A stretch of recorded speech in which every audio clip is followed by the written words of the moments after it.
Connecting is a human need. Babies need love and attention in order to thrive, but so do children and adults. Today's special episode with Dr. Susan Eirich is all about connecting and the importance of that, especially with nature. Listen to her stories about Bluebell the buffalo, Bramble the bear, and the wolf who started it all, Earthfire. With degrees in biology and psychology, as well as having lived with rescued wild animals for a quarter century, Dr. Susan Eirich is uniquely qualified to offer creative and essential perspectives to help solve the problems of our time of connecting with others and with nature. Over 20 years ago, Susan founded Earthfire Institute, a wildlife sanctuary, rehabilitation center, and retreat destination located on 120 acres just west of the Grand Teton National Park. Susan has taught at universities around the world, worked as a psychologist in maximum security prisons, developed a university counseling center, directed a nature conservancy preserve, and spent time with the peoples of remote corners of Nepal, the Northwest Territories, and the Amazon rainforest, always seeking to see through others' eyes. Susan is a very special guest. She's one of the most peaceful people I've ever met in my life. She's amazing, and her stories are going to touch you. I can't wait for you to hear this episode. Thank you for joining us. Hello, this is Mary Jo Tinlin from the Teaching Your Toddler Show. Today we have a great guest. I'm so excited to talk to Dr. Susan Eirich. She is going to talk to us about connecting with nature and things like that. But first, I would love to have Susan tell us a little bit about yourself. Welcome to the show. Thank you. I'm not sure how to talk about myself. Um, Tell us about your institute and about how you got there, because I understand in your background you were doing work in prisons, and now you yeah, work outside, which to me seems like a completely opposite thing. So, how did that happen? so I've always loved animals and nature as long as I could remember, and as long as I could come into consciousness. And so I actually worked at a nature center for a while. But I also really liked, you often hear, well, I like animals better than people. Well, actually, I like both. And I feel like we humans are having a really hard time of it. I think Mm. being human is hard This to is, begin with. hmm Um, and so I got a degree in psychology as well, which I loved. And I worked in the prisons, which I loved. It felt like being a light in the darkness because I would actually listen. And they were hmm so grateful to have someone actually listen. The work was wonderful, but then someone invited me to raise wolf puppies. And I don't know about you, but it seemed to me that if someone invites you to raise wolf puppies, you just drop everything, Oh my which I gosh. did, which Yeah, I did. I would assume that's like the dog puppies, and I can completely Oh, relate. much Yes. worse. I, I love all animals. I love dogs equally to wolves, but wolf puppies are another dimension. The passion with which they approach life, the passion, the vibrancy, the depth of connection, the emotionality. It's like dogs on steroids. Wow. Is it because Um, they're just, I mean, we always say dogs are pack animals. It's better to have two dogs. And I'm assuming with wolves, it's just that much more, right? They have to be in a group. the connection is total survival. Also, again, domestic animals are I don't want to say as good as because of course they are. Um, I love them all equally, but we've dumbed them down Hmm. with the Yeah. breeding. The brains are like one third smaller. Our Oh, dogs. oh. A lot of that is in the sensory capacity, but still. And we've also kept them as juvenile, so that don't they never really fully grow up to become independent. But be that as it may, the connection with the wolf puppies was so strong, and my sense and the connection through them to what nature has to offer all wild beings. Um, Said I can't keep this for myself. It's too Mhm. beautiful. It's too Mhm. powerful. I have to share it with my fellow humans, which is why. And one of the wolf puppies was named Earthfire, and Mhm. that's why I named it. She was a Earth Mother wolf. She'd try to nurture anything, and the puppies didn't have to be her own. So that's how I got started originally. I said I have to share who these animals are, Mhm. and that's basically not a biological thing. It's not this is what wolves eat, etc. It's heart based, energetic connection between in that case, me and another living being. But then I realized that's what was really interesting was then when I met my partner, and he trained animals for movies, all with love and reward. So when I started Earthfire, he began bringing on his animals, which were bears and mountain lions, etc. And I realized that that connection is there with everything, with every single species. And it's different. Every animal is individual. Like, dogs are individual, cats are individual, bears are individual, wolves are individual. So you can make a deeper connection with some than others. Mm-hmm. But the capacity for a profound connection is there. And And so you have all that open to started it. the Earthfire Institute in Idaho, yes? Yes. Well, I'm on the borderline between Idaho and Wyoming, right next to Grand Teton National Park. Oh, okay. Okay. So you kind of probably move back and forth. Yeah. Yeah. So tell us a little bit about the Institute. So when I founded it, I really wanted to, the animals who come here live here for life, can never be released. We do rehabilitation as well, but because of the state laws, that's somewhat limited. So when we can bring an animal in, rehabilitate it and release it, we do. But mostly the animals stay here for life. And so number one priority is to give them the absolute best life we can if they're going to be in captivity. And the second is to have their lives be meaningful in human terms. And actually, some people would say on their terms, um, because they've learned to, they like people. The animals here actually want to meet people. I'm very careful about it. We're not a zoo. We don't have tons of people coming through. It's always small groups so that there's a chance for the animals and humans to actually interact and meet one another. And so what was so important to me about Earthfire is to touch our human hearts and expand our awareness of what's possible, that these are not just a wolf or a bear, but they're unique beings, and the incredible qualities of each species, of the bearness or the wolfness or the cougarness or the porcupineness, if you will. Because the animals we have are all native to our Rocky Mountain area. So we also have porcupines, foxes, bison, etc. And it's the same with all of them. You can make a connection with all of them. If you connect with the porcupine, it's in a porcupine way, mind you. They're very stubborn and also quite emotional. And never, ever, ever try to take a juicy pear away from a porcupine.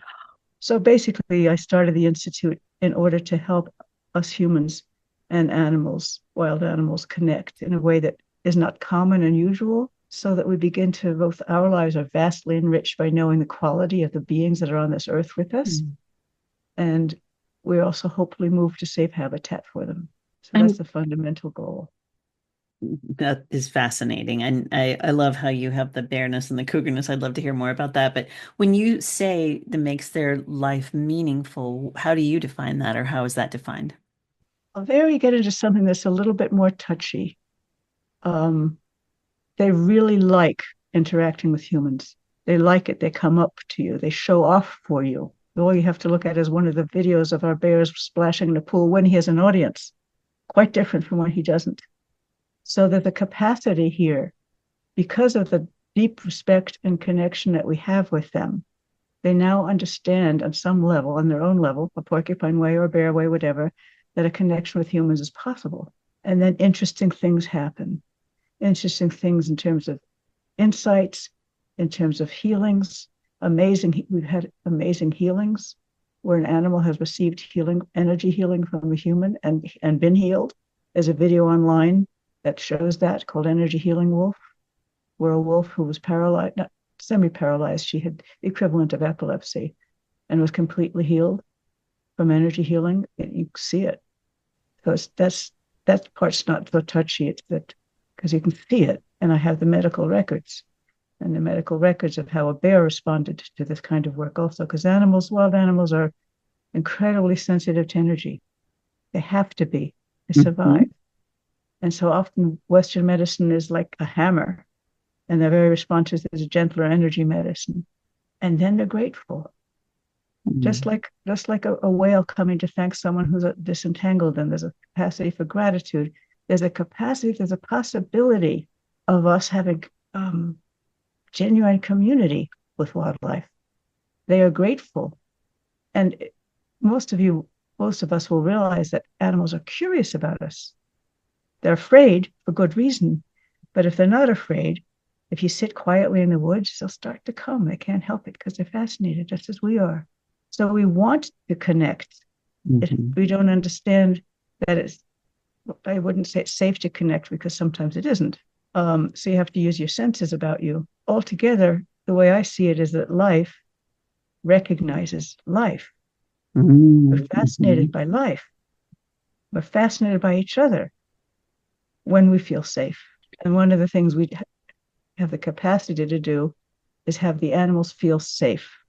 And then we can have this type of interaction when it's more than just warehousing them and giving them Hmm.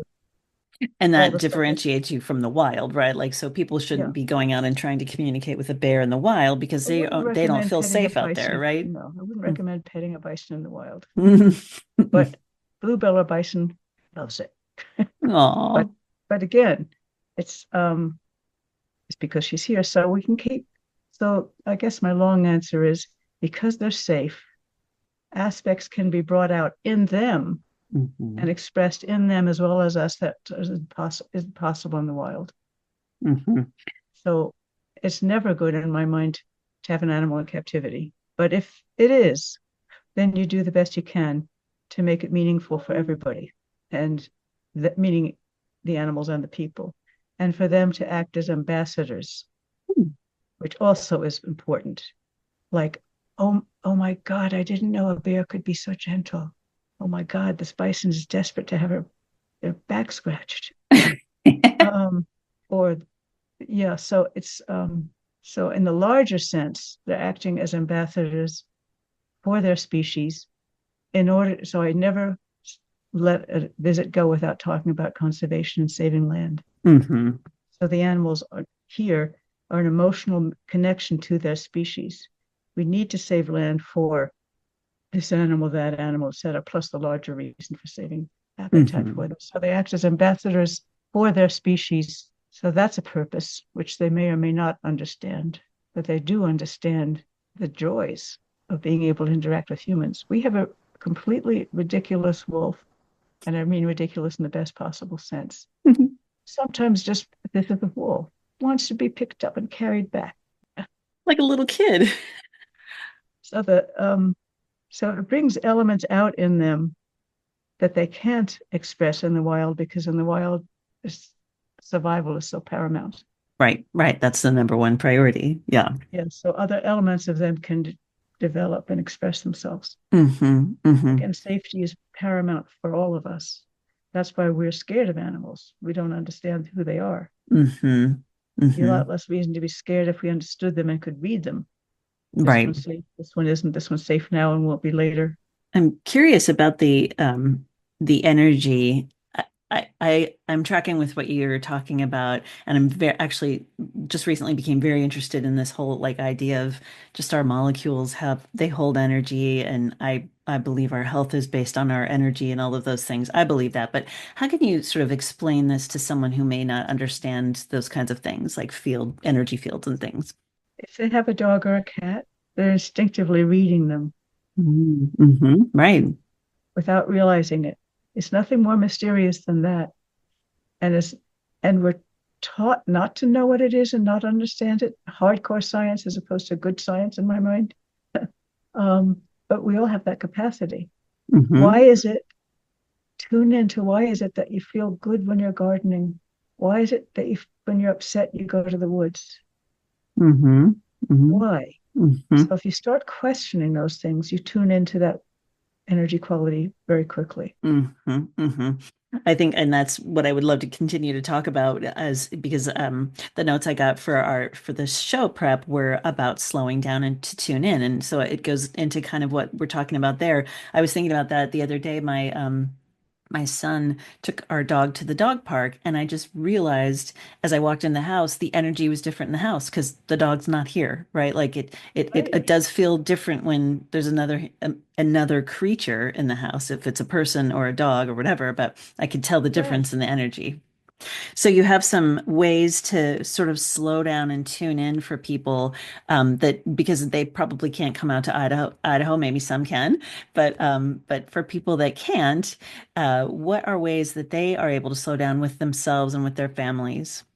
hard to do alone without support because everything around us is so frenetic, Mm, but you can. They're the standard ways of meditation, etc., but that's not for everyone. Connecting with any form of nature, any form of living being, spending time to breathe deep and just connect with your cat, your dog, the tree encased in cement outside your house in a city. But I do something called story sharing, where I invite people to online to share in a group where it's very um, private, in a sense everyone's safe to share stories of connections they had. And it's surprising how many stories I get about people with trees in the mm, city, because that's all there is, hmm. and how they feel about the trees. And the trees, that's why I came up with the encased in cement, how they make a connection with that tree and follow its growth, etc. It's a sitting down, it's allowing time. Mm, Things can happen sometimes serendipitously without time. It just look like some magic moments, which are incredibly precious and should be respected and looked at and explored and used. But mostly it's just allow yourself to have time. And there's wonder absolutely everywhere. If you have a little window box in the middle of a city, that soil is teeming with life, which you can look at and begin to drawn into the wonder of the little beings that are in the soil or the plants that are growing. Um, you can. There was a gentleman who was a hardcore scientist who had a goldfish. Well, I think it was his wife's or so. And then he was alone, and he would come home and he would notice that the goldfish would come towards the side that he was repeatedly. And it began to shift his understanding that goldfish wanted company. And we now know much more about fish. There are many wonderful books out about the capacity of fish as well. For myself, when I first moved out west because I wanted to live in the in wild land, I had a job in Flagstaff as a counselor, and they put me in this little cubicle, like a little cement cubicle, and a tiny little window way above my head. I felt like I was totally encased, and I couldn't stand it. So I bought a little goldfish, a bowl and a goldfish, and the goldfish came with a plant. And unbeknownst to me, the plant came with a snail. And sitting there watching the goldfish, trying to connect to something to do with nature in between client sessions, I would watch the snail. And he would go extend his foot, and then he would go out across the bottom, and he'd come out on the side and up. And then, where the water level, water beats air, the a tension bond. And he would extend his foot, and he would go across the top of the edge of the water, right to the middle of the bowl, and he'd pull his little foot in. They'd glide, paraglide ever so gently down. They'd do it again and again and again. I wrote a book of animal stories, and the last story is about that snail, about the life is a celebration. Simple. Yeah. Yes, when we make such a mistake by making everything complicated. When it's so, the old adage is just true, that connecting with anything like that brings joy, brings expansion, gives deeper breath, improves your immune system, makes you happier, and it's so simple. Hmm. And we don't Wow. understand that. So to go back, connecting with any living being, because it's living, because it has the same fundamental life force that exists in anything living. Any of it is a source for connection, which immediately calms us to begin with, that we're connecting instead of isolated. Interesting nonverbal information, it just calms us. And we begin to feel a sense of companionship. So we're connected, we're less alone. We begin to see the wonder that, your program is about toddlers originally, and the total wonder with they approach everything, to join in with that, support it in Mhm. every way you can, and keep it for yourself, because there's wonder absolutely everywhere. And one of the episodes that we did that we recorded talked about when you're engaging in that play with your child, it actually is developing your brain as well as Yep. their brain. So it's in this context, we're talking about more of that energy and connection, but it's mutually beneficial, right? Like for Absolutely. both people, mom and child, or Yes. parents, dad and mom, whatever. Yeah.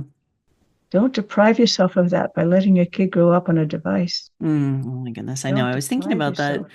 Yeah, it's funny that Don't you bring that up because I thought, if someone was struggling with their child not being interested in anything but that device, could you, like you're saying, introduce something like a goldfish or even just a snail or something for them to have go to the that park. connection to? Go to the park. Hmm, And the maybe park, go to the right? same place in the park every same time. So you start to develop a sense of familiarity and safety in Hmm. home, because a sense of safety in home is primary too. And as you get familiar with the place, it feels like home. That's where you would Hmm. race to if you got lost or something. You try to go back to that place in the park because that's safe. I like that.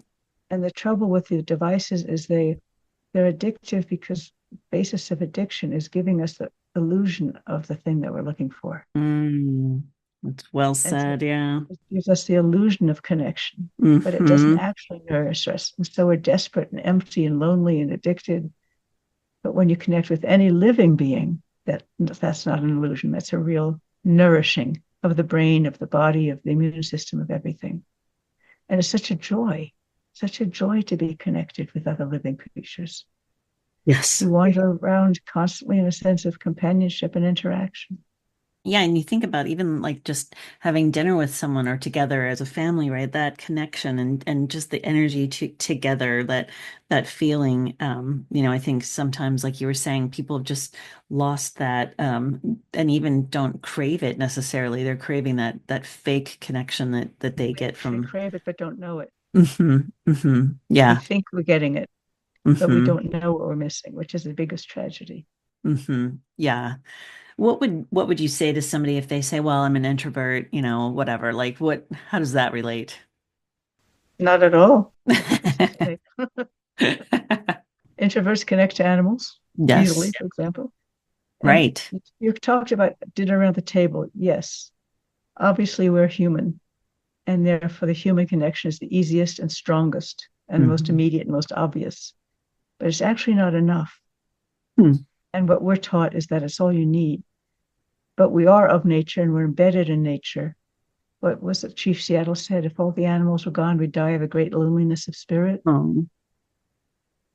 Beautiful quote. Hmm. We need to be in interaction with other beings other than human. That's one reason we have so many dogs and cats. We sense it, but that's Hmm. not enough.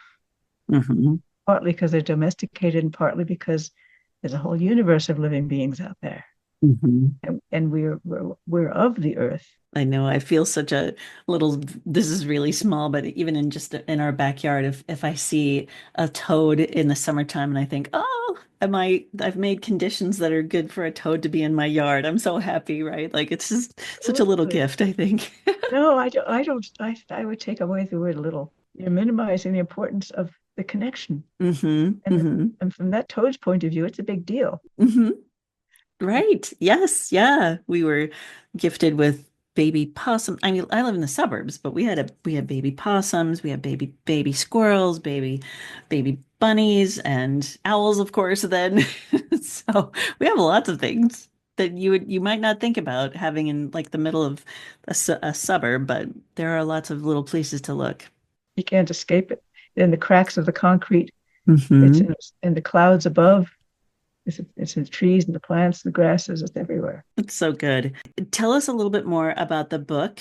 You said it's has stories, and we'll definitely make sure that we have links for all of these things for the Earthfire Institute and for people to be able to find more information, of course. But tell us about the book a little bit. It's called Whispers from the Wild, an invitation, and it's connected to what I was talking about, that all life wants to meet with life. So it's an invitation.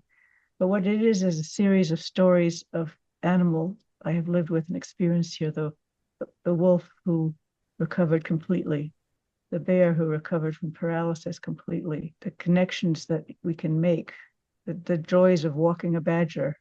Now, again, I live with wild animals, but all these things are possible with semi-domestic and domestic animals as well. But I'm trying to expand our awareness of what's around us and the magic that's around us. So there are the stories in there like putting a bear to bed, because every winter we have to put them to bed. and the Right, of process course. and the process it is. And it takes them 3 days to make their bed. And the little bear eyes get so sleepy. All you want to do is pick up the 600-pound bear. And so there's these, so there are elements of having lived with them that I can share that you don't ordinarily know. There are actually videos of this. We have an e-newsletter that we send out once a month, and it always has an animal story in it and videos, so that you can see the process of a bear making his bed. So cute. They're so careful, bringing in every single little piece of treasures, leaves and stuff to tuck their bed in and prepare themselves for the next 3 or 4 months. And then there's a bear we had who was developmentally disabled who couldn't make his bed. Hmm. He learned eventually after a couple of cold winters and imitating the others. But those are some of the stories. Those would be some bear stories, for example, Wow. or a wolf who had an injury and we had to rush him through the night to the other side of the state, and they were all frantic and is he going to bite us and Mhm. terrified and who's going to be with him, etc. And my partner took him over there, and it was the middle of the night, and he had the wolf loose in the car because we had to rush to get them there because it was a total emergency, and the car we had wasn't big enough for a cage, so he was just loose in the car, which is fine because if you work with wolves enough, that's a capacity. So then he couldn't find a place in the middle of the night, so he called a cab, and he picked up the wolf and put him in the back of the cab and took him to the clinic. And the clinic was astounded. First of all, they were calmed to be right away because he saw him carrying this wolf from the Mhm. cab in. And they said, "What a gentleman." So there's a little story in this called Tanaka, the gentleman wolf takes a cab. There's stories of Bluebell, the bison who almost started a water war because she was out in the pasture and we had a pump there and she had an itch and she decided she had to scratch her itch on the pump, and we Uh-oh. didn't realize it, and the water was rushing out for like 24 hours and everything was dry, and we thought the wells we and John thought maybe the neighbors had done something. It's like she nearly started a water war, so he wired it shut so she could continue to scratch. So there are lots of Oh. stories, and the stories that are on the more mystical end, like how on earth what of the wolf healing it from energy, which is on there. She got distemper to her brain, which is 100% fatal, only it wasn't. Wild animals are different. They've got a passion to live, but stronger. But she did get like the equivalent of epilepsy. She was all weird and stuff. And we did I said, I can't let that be. She's young. I'm not going to put her down. And if I put her on cortisone for the rest of her life, she'll die early. What can I do? But part of this is my own journey of discovery because I started as a hardcore scientist, biologist, Mhm. and then psychology, but still science. And this energy stuff was new to me. All I knew is that I loved that wolf. She couldn't walk straight. She was young. I couldn't stand it. What could I do? So I asked someone who does craniosacral work, which is energy work. It's a whole field Mhm. of energy work, really connecting the nervous system, because that's what was wrong with her. Her nervous system was all screwed up. And she said yes, and this is what's on video. And she went to the strange place, the yurt where we have retreats, which she'd never been, the wolf, apricot, met this strange person with me and my partner there. Just for the hell of it, I grabbed a camera and we settled the wolf down, and within moments, she understood what was happening. She lay down and accepted the energy healing. And I have Mhm. a camera directly on her eyes, and you can see her starting to go into a trance. And she lies there for like 45 minutes, sucking in the energy. And then she gets up, walks around, and comes back and asks for more. And after, none of this is magic, this is energy healing. And Mhm. after several sessions, after the first session, she was already brighter. But after many sessions, I don't know, maybe 2 or 3 months of them, she's completely healed. Wow. And again, I have medical records of this. So that's not that far out, sort of far out, Mhm. the idea of, and because my partner's knees were bad, we put her on a massage table. So you have this wolf lying voluntarily on a massage table, taking in Mhm. this energy. But more far out was how our bear was starting to get paralyzed and how he was healed. And that's just a great mystery. And I'll leave it to people if they want to look at it. It's on their website, but it's also in the book. And then Okay. how Wow. and then Oh how my he goodness. changed after he was healed. He changed. Like his personality.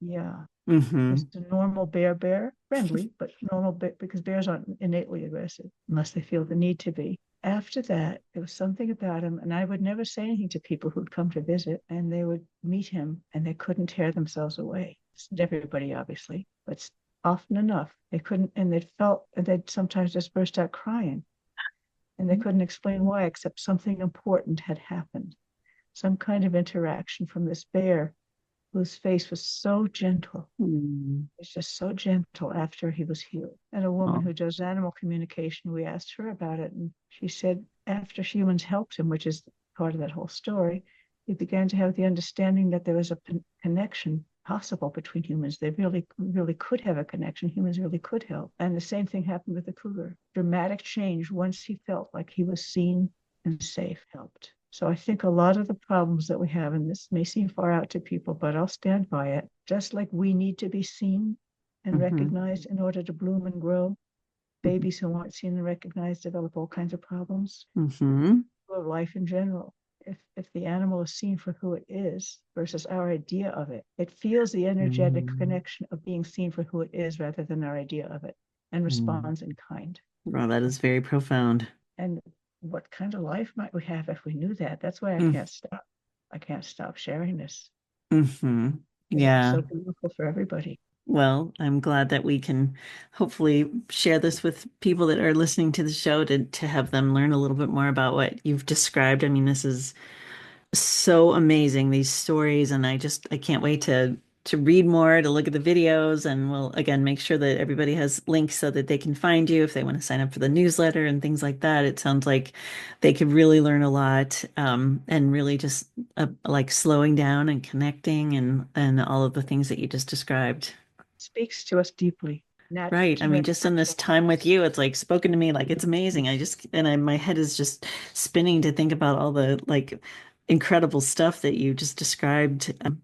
Connects with your heart. Yeah, yeah, right. Oh my gosh, this is great. Well, thank you so much for joining us today. Is there anything else that you would like to talk about, or you want me to feature as well, or because I would love to just anything you want to tell us. Are interested in the story sharing circles, there are registrations available on our website. If people want to contact me directly, that's fine. Another book I'm working on is sharing stories of profound connections people have had in nature, because I think so many of us have had them and we forget them or hide them or tuck them away, or they're not that important. What's really important is business and money and etc. And these circles are to support. No. These connections are what's really true, living in the line of life. And so if people have stories they want to share with me, they can write me, they can call me.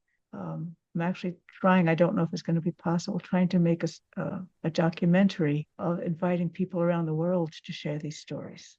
So we can sort of have a counter, like all over the planet, push against the nihilistic trees or a piece of tissue paper to be cut down for our convenience, all that kind of stuff. That no, there's treasure and magic everywhere. You only take what you need. So storytelling, story sharing. Sign up if you'd like for our e-newsletter. And the book is available, unfortunately, only on Amazon because we don't have the resources to do otherwise. And there are others with the same title, so it has to be, you have to add the Whispers from the Wild, an invitation, and my name. An invitation. Okay. And I'm working hard on making an audiobook available too. I hope that once you get your connections in nature, maybe you can come back and tell us about that too. Yeah. Thank you. It's a delight talking with you. Absolutely. Thank you so much. Thanks. It's been a pleasure. This has been the Teaching Your Toddler podcast with Mary Jo Tinlin. Thank you so much for joining us today. I hope you'll find us on our website at teachingyourtoddler.com, as well as on Facebook at Teaching Your Toddler, on Instagram, and on Twitter at Teaching Toddler. So join us again, and I hope you have a wonderful week. Thank you so much.